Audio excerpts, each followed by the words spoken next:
امیر المومنین میرے پاس اس ایک جوڑا کپڑا کے علاوہ دوسرا کپڑا نہیں. دنیا میں کوئی ایسا مکھ منتری دکھا سکتے ہو, ایسا پردھان منتری دکھا سکتے ہو کہ سعید بن عامر پوری زندگی گورنری میں گزار دیے لیکن ایک جوڑا کپڑا کے علاوہ دوسرا کپڑا نہیں. ایک جوڑا سمجھ رہے, ایک ہی کو کرتا, ایک ہی کو پاجامہ, ایک ہی کو پھل بل, ایک ہی کو سٹ, ایک ہی لنگی, ایک ہی سٹ, اس کے علاوہ کوئی کپڑا نہیں.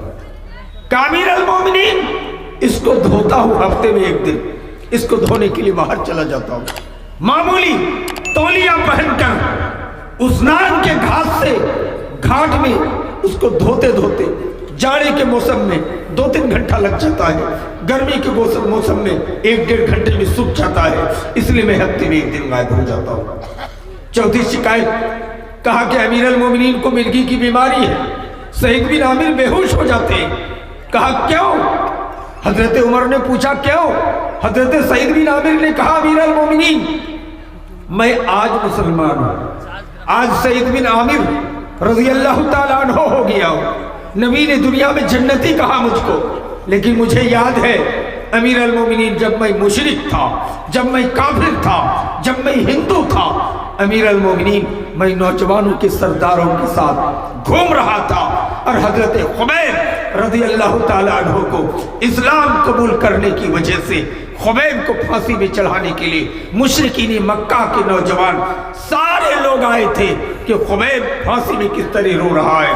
پھانسی میں لٹکاتے سمے کفار و مشرکین کے بادشاہ حاکم نے شرط لگایا تھا کہ خبیب ایک جملہ بول دو تمہیں چھوڑ دیا جائے. کون سا جملہ؟ اب ہم میں سے کسی کو اگر دشمن پکڑ کے لے جائے, کوئی بچانے والا نہ ہو, اور کہا کہ تم کو پھانسی کی سزا ہونے والی ہے, پھانسی کا تختہ دور سامنے رکھا گیا ہے, کہ ایک جملہ کہہ دو تم کو چھوڑ دیں گے.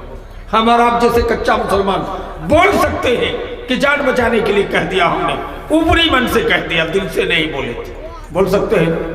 لیکن حضرت سعید بن عامر رضی اللہ تعالیٰ عنہ کہتے ہیں کہ خبیب سے شرط کیا رکھا تھا کفار و مشرکین نے, کہا خبیب ایک جملہ کہہ دو تم کو چھوڑ دیں گے. کہا کون سا جملہ؟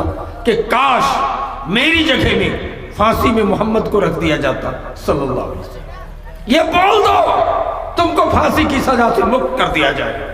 حضرت خبیب نے کہا تھا کہ کفار و مشرکین کے سردار یہ کہنا تو دور کی بات ہے, اگر یہ کہنے سے مجھ کو چھوڑ دو گے کہ محمد کے پیر میں کانٹا چبھ جائے, محمد کے پیر میں کانٹا چبھ جائے, یہ کہنے سے مجھ کو چھوڑ دو گے تو میں یہ بھی کہنے کے لیے تیار نہیں ہوں. کیا مطلب؟ پھانسی کی سزا گوارا ہے لیکن یہ کہنا گوارا نہیں. نوجوان دوستو, میں بارہا بتاتا ہوں, 15 سال سے 20 سال کے نوجوانوں موبائل دیکھ کے پریشان ہو رہے ہو, برباد ہو رہے ہو. پہلے زمانے کے مولانا کا تو فتوی تھا کہ جن کے گھر میں ٹی وی رکھا ہے رحمت کے فرشتے نہیں جاتے ہیں. اب میں آپ سے پوچھنا چاہتا ہوں, ٹی وی سے خطرناک تو یہ موبائل ہے, موبائل رکھ کے آپ مسجد پہ نماز پڑھ رہے ہیں تو رحمت کے فرشتے مسجد میں آئیں گے؟ یہ غلط فتویٰ تھا.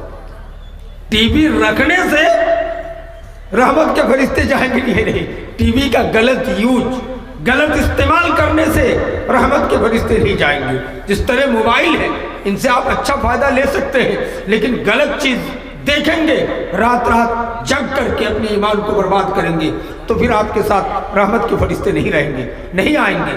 میرے بھائی, میں کہنا یہ چاہتا ہوں کہ حضرت خبیب رضی اللہ تعالیٰ عنہ کی طرح 15 سال کا ایک نوجوان, کہاں؟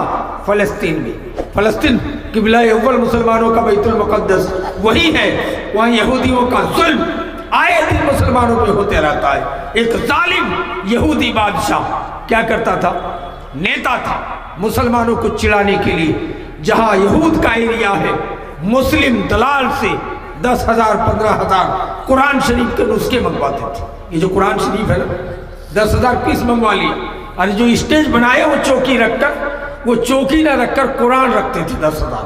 اب قرآن کے اوپر جوتا پہن کے کھڑے ہو کے بھاشن دیتے تھے. یہ برداشت کے لائق ہے, لیکن طاقت نہیں ہے, سکت نہیں ہے مسلمانوں میں کہ اس کا جواب دے.